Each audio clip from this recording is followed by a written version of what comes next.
રાજકોટના જંગલેશ્વરમાં ડિમોલિશનની તૈયારીઓ હવે તેજ બની ગઈ છે। જંગલેશ્વરમાં ચાંપતો પોલીસ બંદોબસ્ત ગોઠવી દેવામાં આવ્યો છે, જેમાં 2500થી વધુ સુરક્ષા કર્મચારીઓ ખડે પગે તૈનાત રહેશે। સુરક્ષા માટે એસઆરપી જવાનોને પણ તૈનાત કરાશે। સોમવારે ડિમોલિશન પહેલા તંત્ર એલર્ટ બની ગયું છે, જેમાં ડિમોલિશન વિસ્તારના 7 ઝોનમાં વહેંચવામાં આવ્યું છે।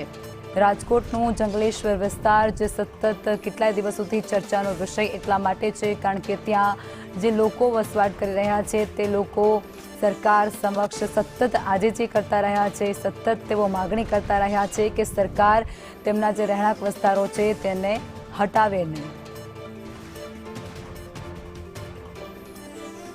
અને આજ મુદ્દે અમારા સંવાદદાતા મયુર સોની અમારી સાથે લાઈવ જોડાઈ ગયા છે। મયુર, રાજકોટનું એ જંગલેશ્વર વિસ્તાર જે છેલ્લા ઘણા દિવસોથી ચર્ચાનો કેન્દ્ર રહ્યો છે અને હવે ત્યાં ડિમોલિશનનો ચાંપતો બંદોબસ્ત પણ ગોઠવી દેવામાં આવ્યો છે, વિગતો શું?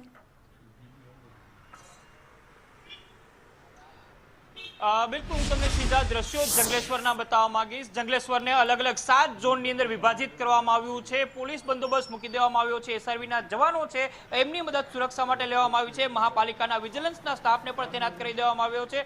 અલગ અલગ ઝોનના જે ક્લાસ 1 અધિકારીઓ છે એમને ખાસ જવાબદારી સોંપવામાં આવી છે। આ દ્રશ્યોની અંદર તમે જોઈ શકો છો કે જેમના રહેઠાણો ગેરકાયદે છે એમને તોડવાના છે, એમને અત્યારે છેલ્લી તક આપીને જગ્યા છે, ઘર છે એ રહેઠાણ ખાલી કરવા માટે લોકો સમજાવી રહ્યા છે। અધિકારીઓ અહીંયા પહોંચ્યા છે, એક વ્યક્તિ છે એમને 1 to 1 કરીને તેમનો સામાન છે એ ખાલી કરવા માટે કહેવામાં આવી રહ્યું છે। સર, શું કહેશો?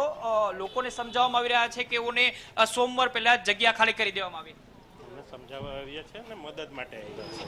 એમને સહકાર જોઈએ છે, એમને સહકાર અમે આપવા તૈયાર છીએ। એમને જોઈએ લોકો છે શું કહી રહ્યા છે? સહયોગ આપી રહ્યા છે કે સહયોગ છે? સહયોગ આપી રહ્યા છે લોકો પણ સમજી રહ્યા છે કે હાઈકોર્ટ દ્વારા તેમને કોઈ જ પ્રકારની રાહત નથી આપવામાં આવી રહી, અને અહીંયા મોટા પ્રમાણની અંદર પોલીસ બંદોબસ્ત સાથે આ પ્રક્રિયા છે એક પ્રકારે કહી શકાય કે ડિમોલિશન પહેલાનું જે રિહર્સલ છે એ અત્યારે જંગલેશ્વરની અંદર જોવા મળી રહ્યું છે। સુરક્ષાના જવાનો હોય, મજૂરો હોય, આરએમસીના અધિકારીઓ હોય, પોલીસ જવાનો હોય, પોલીસના ઉચ્ચ અધિકારીઓ હોય, તમામ લોકો છે એમને જંગલેશ્વરને એક છાવણીની અંદર તબદીલ કરી દીધું છે। અને રાજકોટના ઇતિહાસનું સૌથી મોટું ડિમોલિશન સોમવારે શરૂ થાય એ પહેલા તમામ તૈયારીઓ છે મહાપાલિકાના તંત્રએ, વહીવટી તંત્રએ, પોલીસ તંત્રએ અહીંયા શરૂ કરી દીધી છે। જી આભાર મયુર, આપ જોડાયા તે બદલ।